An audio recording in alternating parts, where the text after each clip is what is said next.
Dit zien de mensen bij het Limburgs Landschap heel graag. Mensen die de handen uit de mouwen steken in de natuur.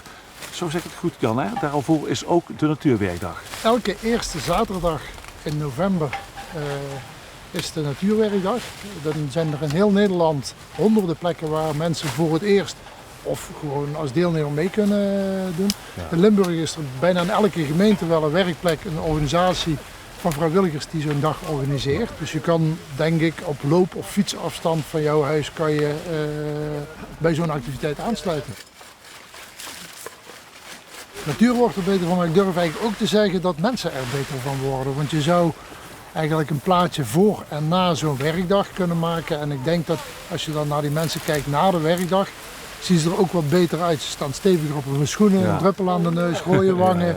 Ja, die werkt dan ook wat beter, om het zo maar te zeggen. Maar we zien ook dat mensen op deze manier zich beter thuis voelen in hun omgeving. Want je hebt daar zelf iets gemaakt. Het is toch een beetje van jou. Ja. Mensen die dat samen doen, die ervaren ook de lol van samen zo'n uitdaging aangaan. Het is toch een hele klus die hier geleverd wordt. Ja.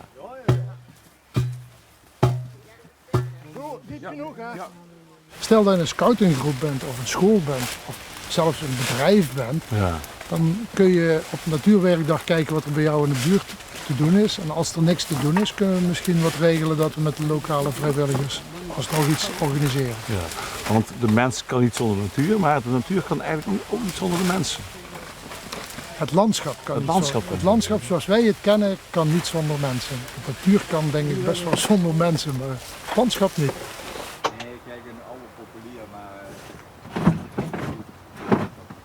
Normaal werken is het zo, als we opbergen doen we ontspannen, dat de beugel niet versleet. Hè? Oh ja. En hij zit precies op wat jij allemaal.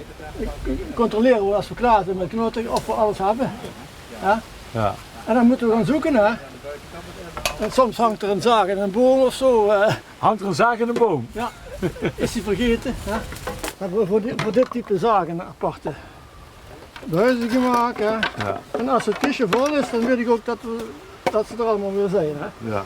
De koffie. De koffie. Ik ben bij de IVN gekomen, ik was verhuisd naar Roosteren. En ik denk, hoe leer je de buurt goed kennen, de omgeving. En ik ga bij IVN, hè. Ja? Land van Zwantibolt, dan leer je wel de omgeving kennen. Ja, dat is geslaagd natuurlijk. Mensen, kom je even erbij, koffie en thee, chocomel. Want anders wordt die koud. En lekker koekjes.